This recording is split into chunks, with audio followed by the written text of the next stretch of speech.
નમસ્કાર મારા વહાલા વિદ્યાર્થી મિત્રો, આજે આ ભણતરની દુનિયામાં હું પ્રતિક કાચરિયા આપનું હાર્દિક સ્વાગત કરું છું। હું તમારા માટે આજે ભણતર સાથે એક સકારાત્મક વિચાર લઈને આવ્યો છું। Success is the sum of small efforts, so repeated this small efforts in day by day. અર્થાત સફળતા એ નાના નાના પ્રયત્નોનો સરવાળો છે।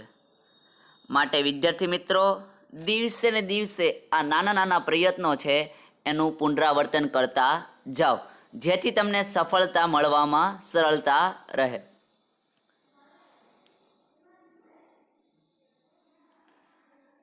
વિદ્યાર્થી મિત્રો, આપણી આ પ્રમિતા એજ્યુકેશન ચેનલને તમે સબસ્ક્રાઈબ કરો, તેમની બાજુમાં આપેલ બેલ આઇકન પર ક્લિક કર્યા બાદ ઓલ પર ક્લિક કરો, જેથી ચેનલ પર અપલોડ થતા તમામ વિડીયોની નોટિફિકેશન તમને મળતી રહે અને તમે આવા ને આવા જ્ઞાનરૂપી વિડીયોને જોતા રહો। વિદ્યાર્થી મિત્રો, તમે અમારી ફેસબુક, ટેલિગ્રામ, ઇન્સ્ટાગ્રામ જેવી સોશિયલ સાઇટ પર જોડાવા માટે વિડીયોની ડિસ્ક્રિપ્શનમાં આપેલ લિંક પર ક્લિક કરી અને જોડાઈ શકો છો। વિદ્યાર્થી મિત્રો, આજે આપણે વિષય વિજ્ઞાન ધોરણ 9 પ્રકરણ 1 આપણી આસપાસમાં દ્રવ્યનો ભાગ 5નો આજે અભ્યાસ કરવાના છીએ। વિદ્યાર્થી મિત્રો, જો તમે ભાગ 1 થી 4 ના જોયા હોય તો એ પહેલાં નિહાળજો, ત્યારબાદ જ આ ભાગ 5 નિહાળજો, જેથી તમે તમારું જે જ્ઞાન છે એને સરળતાથી સમજી શકો, વિચારી શકો।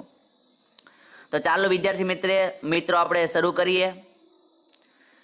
વિદ્યાર્થી મિત્રો, આપણો જે ટોપિક છે એ શું છે એ સમજવાનો પ્રયત્ન કરીએ। તો આપણો ટોપિક છે, શું દ્રવ્ય પોતાની અવસ્થાને બદલી શકે છે? હા, દ્રવ્ય પોતાની અવસ્થાને બદલી શકે છે। કઈ રીતે બદલાય છે દ્રવ્યની અવસ્થા? તો પહેલાં તો આપણને ખબર હોવી જોઈએ કે દ્રવ્યની અવસ્થા 3 છે, ઘન, પ્રવાહી અને વાયુ। તો ઘનમાંથી પ્રવાહી અવસ્થામાં, પ્રવાહી અવસ્થામાંથી વાયુ અવસ્થામાં, વાયુ અવસ્થામાંથી પ્રવાહી અવસ્થામાં, પ્રવાહીમાંથી ઘન અવસ્થામાં, અથવા ઘનમાંથી ડાયરેક્ટ વાયુ અવસ્થા, અથવા વાયુમાંથી ડાયરેક્ટ ઘન અવસ્થા। આવી અવસ્થા બદલાય એનું કારણ શું છે?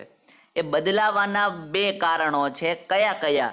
એક છે તાપમાનનો ફેરફાર થાય તો દ્રવ્યની અવસ્થા બદલે છે, અથવા દબાણમાં ફેરફાર થાય તો તેની અવસ્થા બદલે છે।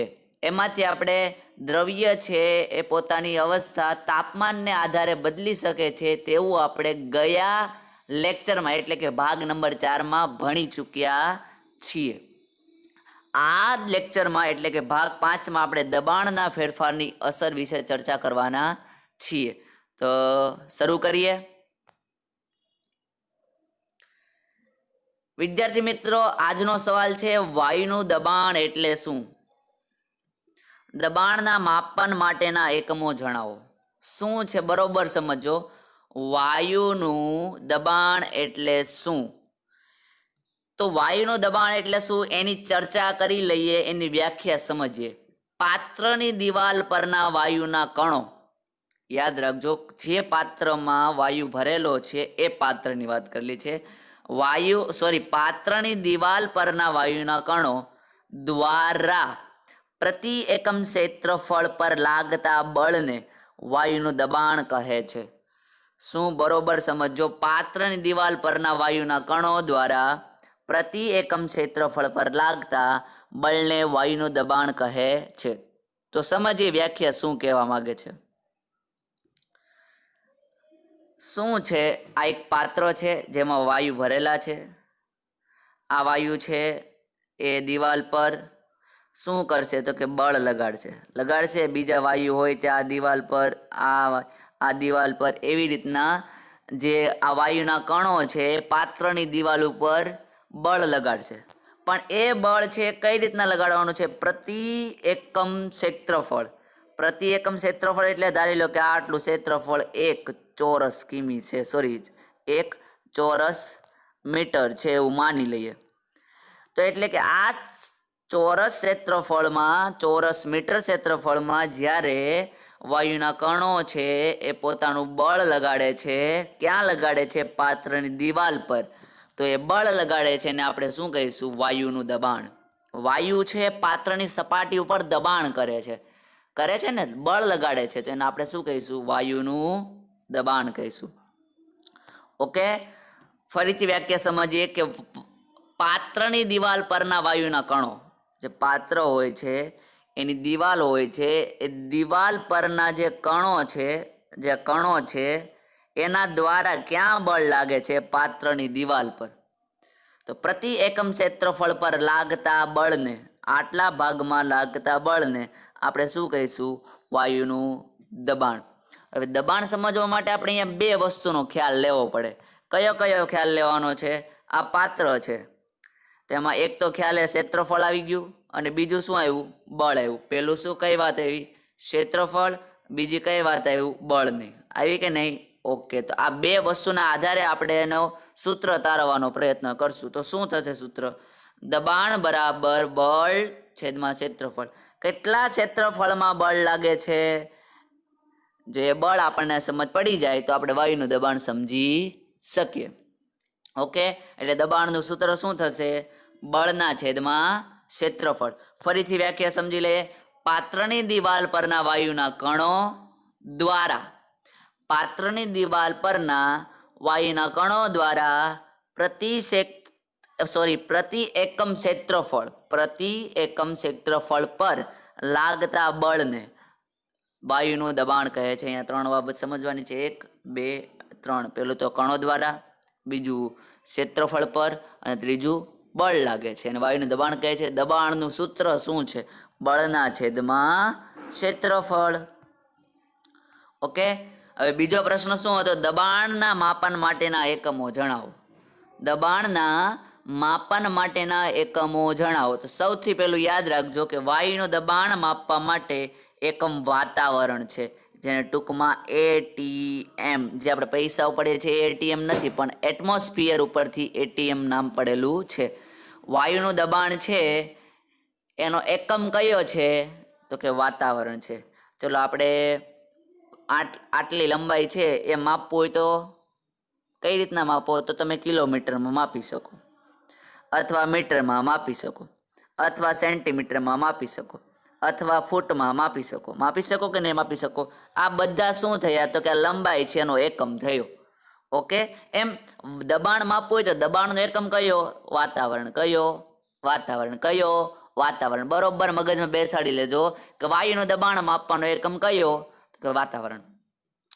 પણ આપણને ખબર છે કે આ જે લંબાઈ છે એના અલગ અલગ એકમો છે. કયા છે? તો કે ફૂટ, પછી મીટર, સેન્ટીમીટર, પછી કિલોમીટર. આ બધા એકમો છે. પણ ઇન્ટરનેશનલ લેવલે કે આંતરરાષ્ટ્રીય સ્તરે કયો એકમ સ્વીકારવામાં આવ્યો છે? તો કયો એકમ સ્વીકારવામાં આવ્યો છે? કિલોમીટર સ્વીકારવામાં આવ્યો છે. Okay, done. એવી રીતના દબાણ છે એને સિસ્ટમ ઇન્ટરનેશનલ એટલે કે SI એકમ, જે આંતરરાષ્ટ્રીય દરે સ્વીકારવામાં આવેલો છે, સ્તરે સ્વીકારવામાં આવ્યો છે, તો એ કયો છે? તો કે પાસ્કલ છે. કયો છે?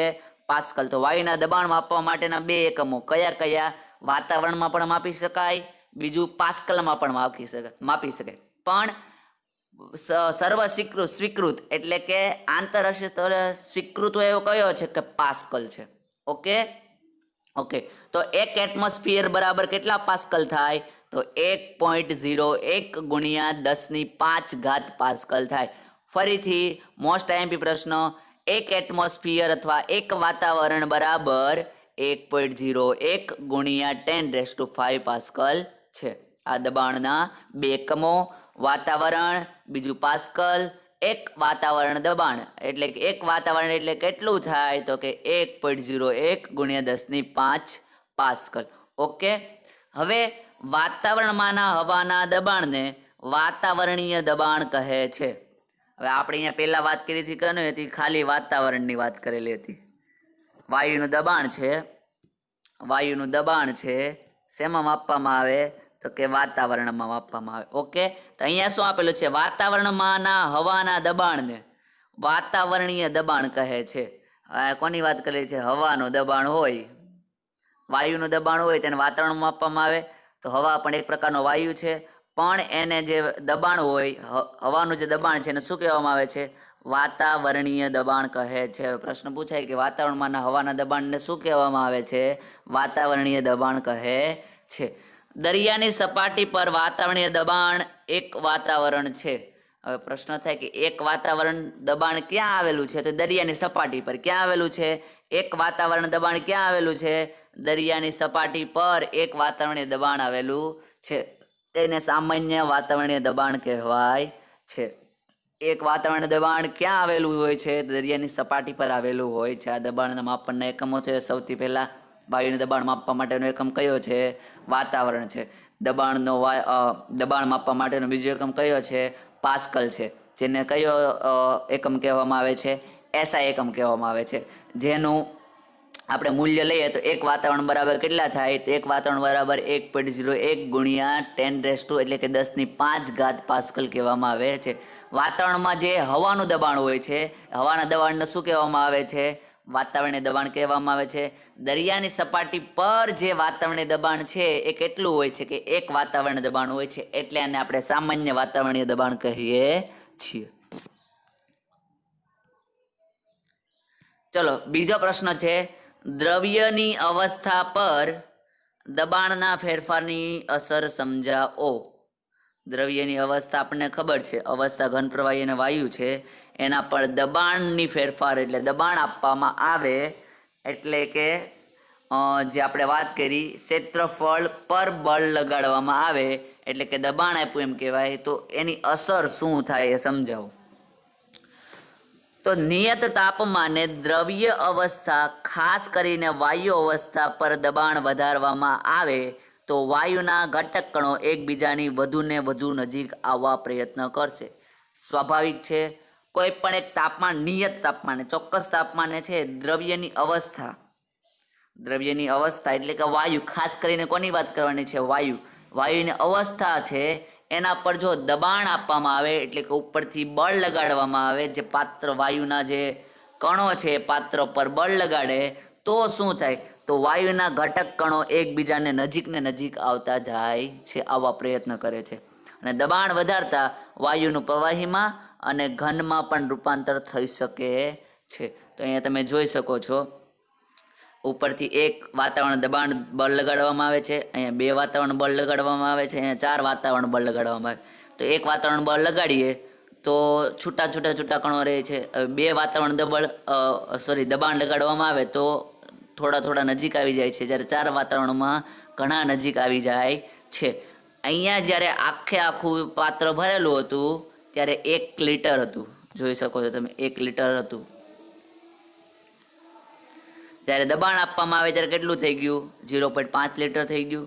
હવે એ પાછું દબાણ આપવામાં આવે તો કેટલું થઈ ગયું? 0.25 લિટર થઈ ગયું. એટલે 1 લિટર, અડધો લિટર અને 5 લિટર થઈ જાય છે. હવે યાદ રાખો, જેમ દબાણ આપવામાં આવે, અહીંથી દબાણ આપ્યું, એના કરતાં વધારે દબાણ અહીંયા આપ્યું, એના કરતાં વધારે દબાણ અહીંયા આપ્યું, તો થયું શું? તો જે અહીંયા વાયુ હતું એ ધીરે ધીરે શેમાં પરિવર્તન થઈ જશે? પ્રવાહીમાં રૂપાંતર થઈ જશે. અને પ્રવાહીમાંથી જો એને વધારે દબાણ આપવામાં આવે તો એ ઘનમાં પણ રૂપાંતર થાય છે. વાયુનું પ્રવાહીકરણ એટલે શું? વાયુનું પ્રવાહીકરણ એટલે આપણે સામાન્ય રીતે ખબર હોવી જોઈએ કે વાયુ છે એ પ્રવાહીમાં રૂપાંતર થઈ જાય અને વાયુનું પ્રવાહીકરણ કહેવાય. પણ કઈ રીતે ના થાય? તો નિયત જથ્થાના વાયુનું દબાણ વધારવાથી. શું થાય? નિયત જથ્થાના વાયુનું દબાણ વધારવાથી. એટલે અહીંયા હોય એમાં ચોક્કસ જથ્થો ભરેલો છે. શું ભરેલું છે? વાયુ ભરેલું. અને એના ઉપર શું કરવાનું છે? દબાણ લગાડવાનું છે. દબાણ આપણે વધારીએ અથવા તાપમાન ઘટાડીએ. શું થાય? અથવા તાપમાન ઘટાડીએ. બંને વસ્તુ યાદ રાખજો. દબાણ હોય તો એને વધારવાનું છે, તાપમાન હોય તો એને ઘટાડવાનું છે.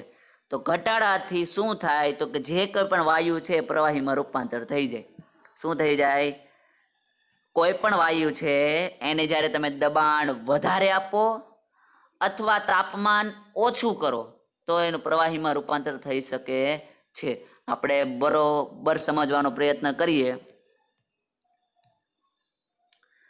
આ પાત્રમાં વાયુ ભરેલો છે, ઓકે. એને તમે દબાણ આપો છો એટલે દબાણ વધારે આપો એટલે શેમાં રૂપાંતર થઈ જાય? પ્રવાહીમાં રૂપાંતર થઈ જાય. ઓકે, એટલે દબાણ વધે એટલે પ્રવાહીમાં રૂપાંતર થાય. પણ શું થાય? દબાણ શું વધવું જોઈએ? વધવું જોઈએ. વધે તો પ્રવાહીમાં રૂપાંતર થાય. તાપમાન શું થવું જોઈએ? તાપમાન ઘટે તો પ્રવાહીમાં રૂપાંતર થાય. કઈ રીતના? આપણે જોઈએ. આ પાત્ર છે, આ પાત્ર છે, એને તમે તાપમાન આપો છો એટલે ગરમ કરો છો, તાપમાન વધે, શેમાં રૂપાંતર થઈ જાય? વાયુમાં રૂપાંતર થાય. થાય કે નહીં? હવે આ વાયુ છે, જે વાયુ ભરેલો છે, એ વાયુને તમે તાપમાન આપશો તો એ વધારે વધારે ઉકળીને બાષ્પીભવન થઈ જશે. પણ જો તમે એને ઠંડુ પાડશો એટલે કે તાપમાન ઘટાડશો તો વાયુ હોય એને તાપમાન ઘટાડો એટલે કે બાષ્પ છે એનું તાપમાન તમે ઘટાડો તો શું થાય? પ્રવાહીમાં રૂપાંતર થઈ જાય. પાછું એનું તાપમાન ઘટાડો તો શેમાં રૂપાંતર થઈ જાય? ઘનમાં રૂપાંતર થઈ જાય. ઓકે, સમજાય છે? એટલે નિયત જથ્થાના વાયુનું દબાણ વધારવાથી અથવા તાપમાન ઘટાડવાથી, બંને વસ્તુ, દબાણ વધારો અથવા તાપમાન ઘટાડો તો વાયુનું પ્રવાહીમાં રૂપાંતર થઈ જાય છે અને એને શું કહેવામાં આવે છે? વાયુનું પ્રવાહીકરણ કહેવામાં આવે છે. હવે ઘન CO2 ને સૂકો બરફ શા માટે કહેવામાં આવે છે? જો વાતાવરણ દબાણ એક વાતાવરણ હોય એટલે કે કેટલું વાતાવરણ દબાણ રાખવાનું છે? એક વાતાવરણ દબાણ એટલે કે દરિયાની સપાટી જેટલું જો દબાણ આપવામાં આવે તો ઘન CO2 પ્રવાહી અવસ્થામાં આવ્યા વિના સીધો જ વાયુ અવસ્થામાં પરિવર્તિત થઈ જાય છે. શેમાં પરિવર્તિત થઈ જાય છે? વાયુ અવસ્થામાં પરિવર્તિત થઈ જાય છે. તે જ કારણે ઘન CO2 ને સૂકો બરફ કહે છે. શું કહેવામાં આવે છે? સૂકો બરફ કહેવામાં આવે છે. આવું કેમ? જો વાતાવરણ દબાણ એક વાતાવરણ હોય, ઓકે, તો આપણને ખબર છે કે વાયુનું દબાણ કેટલું આપવાનું છે? એક વાતાવરણ દબાણ. તો ઘન CO2 છે પ્રવાહી અવસ્થામાં આવ્યા વિના સીધો જ વાયુ અવસ્થામાં પરિવર્તિત થઈ જાય છે, જેને કારણે ઘન CO2 ને સૂકો બરફ કહે છે. ઓકે, આ વાતની સમજ પડે છે? સમજાય છે? આગળ, દ્રવ્યની ત્રણેય અવસ્થાનું આંતરિક રૂપાંતરણ જણાવો. આંતરિક એટલે અંદરો અંદર રૂપાંતર, ઘનમાંથી પ્રવાહી, પ્રવાહીમાંથી વાયુ. કઈ રીતના થાય? પદાર્થની અવસ્થાઓ એટલે ઘન, પ્રવાહી અને વાયુ દબાણ અથવા તાપમાન દ્વારા નક્કી થાય છે. અવસ્થા છે ઘન, પ્રવાહી અને વાયુ માંથી શેમાં રૂપાંતર થાય છે? કોના દ્વારા નક્કી થાય છે? દબાણ અને તાપમાનના આધારે નક્કી થાય છે. સૌથી પહેલા ઘન પદાર્થ હોય એને તમે ઉષ્મા આપો એટલે કે તાપમાન વધારો એટલે ગલન બિંદુ આવે એટલે પ્રવાહીમાં રૂપાંતર થઈ જાય. આપણને ખબર છે ગલન બિંદુ એટલે શું થાય? તો ઘન અવસ્થામાંથી પ્રવાહી અવસ્થામાં પીગળવાની શરૂઆત થાય એને શું કહેવાય? ગલન બિંદુ કહેવાય. એટલે ઉષ્મા આપો એટલે પ્રવાહીમાં રૂપાંતર થાય, એને વધારે ઉષ્મા આપો એટલે વાયુમાં રૂપાંતર થાય. આપણે સ્વાભાવિક જાણીએ છીએ. વાયુ છે એને તમે દબાણ વધારો એટલે સંઘનન કરો એટલે પ્રવાહીમાં રૂપાંતર થાય. પ્રવાહીને તમે વધારે ઠારો એટલે શેમાં રૂપાંતર થાય? ઘનમાં રૂપાંતર થાય છે. પણ એ વાતનું યાદ રાખજો કે ઘનમાંથી જો ડાયરેક્ટ વાયુ થાય તો ઉધ્વપાતન કહેવાય. વાયુમાંથી ડાયરેક્ટ ઘન થાય તો પણ શું કહેવાય? ઉધ્વપાતન કહેવાય છે. આ આંતરિક રૂપાંતરણ થયું કહેવાય. ઘન પદાર્થ છે એને તમે ઉષ્મા આપો, તાપમાન આપો એટલે શેમાં રૂપાંતર થાય? પ્રવાહીમાં. આપણને ખબર છે પ્રવાહી પદાર્થને વધારે ઉષ્મા આપો તો પાણીનું બાષ્પીભવન થઈ અને વાયુમાં રૂપાંતર થાય. ઓકે, વાયુને તમે ઠારો એટલે કે એને ઠંડુ પાડો તો શેમાં રૂપાંતર થાય? પ્રવાહીમાં. પાછું એને વધારે ઠંડુ પાડો તો શેમાં રૂપાંતર થાય? ઘનમાં રૂપાંતર થાય. પણ કેટલીક વાર ઘન પદાર્થ છે એ ડાયરેક્ટ વાયુમાં રૂપાંતર થઈ જાય અને વાયુ પદાર્થ છે એ ડાયરેક્ટ ઘનમાં રૂપાંતર. વિદ્યાર્થી મિત્રો, આગળનો પ્રશ્ન છે નીચે દર્શાવેલ તાપમાનને અંશ સેલ્સિયસમાં ફેરવો એટલે કે સેલ્સિયસમાં ફેરવવાનું છે. શેમાં આપેલું છે એ બરોબર જોઈ લે. 300 કેલ્વિન ને 573 કેલ્વિન એટલે કેલ્વિન આપેલું છે અને શેમાં ફેરવવાનું છે? સેલ્સિયસમાં ફેરવવાનું છે. જ્યારે કેલ્વિનમાંથી સેલ્સિયસમાં ફેરવવાનું હોય ત્યારે યાદ રાખજો કે કેલ્વિનમાં આપેલું જે કોઈ પણ તાપમાન છે એમાંથી 273 અંશ માઇનસ કરી દેવાના. કેટલા? 273 કેલ્વિન માઇનસ કરી દેવાનું. ડાયરેક્ટ એ જ યાદ રાખવાનું. શું યાદ રાખવાનું? એ કેલ્વિનમાંથી સેલ્સિયસમાં ફેરવવાનું થાય ત્યારે 273 કેલ્વિન માઇનસ કરી દેવાનું રહેશે. ઓકે, તો અહીંયા આપણે ઉદાહરણ લઈને જોઈએ. 300 કેલ્વિન છે, શેમાં ફેરવવાના છે? સેલ્સિયસમાં. શું કરશું? 273 માઇનસ કરી દે. 300માંથી 273 માઇનસ તો શું વધશે? 27 સેલ્સિયસ. 573 છે, એમાંથી 273 માઇનસ કરવાના તો અંશ સેલ્સિયસમાં ફેરવાઈ જાય. કેટલા વધશે? 300 સેલ્સિયસ. ફરીથી શું યાદ રાખવાનું છે કે જ્યારે કેલ્વિનમાંથી સેલ્સિયસમાં ફેરવવાનું થાય ત્યારે 273 માઇનસ કરવાના. કેટલા માઇનસ કરવાના? 273 માઇનસ કરવાના. નીચે દર્શાવેલ તાપમાને પાણીની ભૌતિક અવસ્થા કઈ હશે? એટલે કે 100 સેલ્સિયસ તાપમાને પાણી કઈ અવસ્થામાં હશે અને 250 સેલ્સિયસ તાપમાને કઈ અવસ્થામાં હશે? તો બરોબર સમજી લો. આપણને ખબર છે જ્યારે પ્રવાહી હોય તો 100 સેલ્સિયસ થાય ત્યારે પ્રવાહી ઓલરેડી પ્રવાહી તો હોય જ છે, પણ સાથે સાથે શું હોય છે? બાષ્પીભવન, એટલે વરાળમાં પણ રૂપાંતર થાય. એટલે કે 100 સેલ્સિયસ તાપમાને પાણી છે પ્રવાહી અને બાષ્પ એમ બંને અવસ્થામાં જોવા મળશે. બીજી વાત, 250 સેલ્સિયસ છે તો આપણને ખબર 100 સેલ્સિયસથી જેમ જેમ તાપમાન વધવા મળશે એમ ફટાફટ પાણીનું બાષ્પમાં રૂપાંતર થઈ જશે. એટલે 250 સેલ્સિયસ આવશે ત્યારે પાણી બાષ્પ સ્વરૂપે હશે. કોઈ પણ દ્રવ્યની અવસ્થામાં થતા પરિવર્તન દરમિયાન તેનું તાપમાન શા માટે અચળ રહે છે? આ વસ્તુ યાદ રાખજો. કોઈ પણ દ્રવ્ય હોય એની અવસ્થા છે એમાં જ્યારે પરિવર્તન થાય, એટલે ઘન અવસ્થા હોય તો પ્રવાહીમાં અને પ્રવાહી અવસ્થા હોય તો વાયુમાં, જે કંઈ પણ પરિવર્તન થાય છે તે દરમિયાન તેનું તાપમાન શા માટે ઘટે છે એ સમજવાનો પ્રયત્ન કરીએ આપણે. સાચું ઘટે છે? નથી, પણ શું છે? શા માટે અચળ રહે છે? શું છે? અચળ રહે છે, એટલે કે બદલાતું નથી. તો આ બાબતનો આપણને ખ્યાલ હોવો જોઈએ કે છે કે શું. તો અહીંયા વાત કરેલી છે ગુપ્ત ઉષ્માની વાત કરેલી છે. કઈ ઉષ્માની? ગુપ્ત ઉષ્માની વાત કરેલી છે. હવે ઘન પદાર્થ હોય એને પ્રવાહીમાં તમારે ફેરવવો હોય તો ઘનમાંથી પ્રવાહીની શરૂઆત થાય તે તાપમાન અને સંપૂર્ણપણે પ્રવાહીમાં રૂપાંતર થઈ જાય એ તાપમાન સેમ હોય છે. એટલે કે બંને વચ્ચે તાપમાન અચળ રહે છે. એવું શા માટે? તો એનું કારણ છે ગુપ્ત ઉષ્મા, જે આપણે સમજી ગયા છીએ.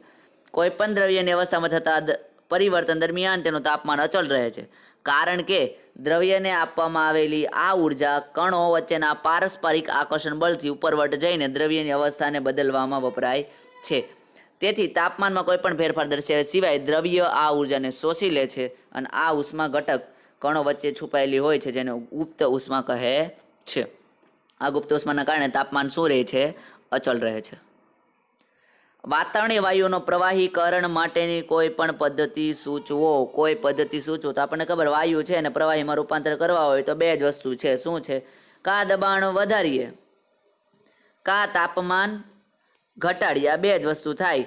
એટલે કે કોઈ પણ દ્રવ્ય છે જે વાયુ સ્વરૂપે છે એને એ જે પાત્રમાં ભરેલું છે એનું દબાણ વધારીએ અથવા તાપમાન ઘટાડીએ તો પ્રવાહીકરણ થઈ જાય છે. Thank you for watching and listening. તમે અમારા વિડીયો જોઈએ એ બદલ તમારો ખૂબ ખૂબ આભાર. વિડીયોને લાઈક કરો, શેર કરો અને વિડીયોની કોમેન્ટમાં કોમેન્ટ કરો. Thank you.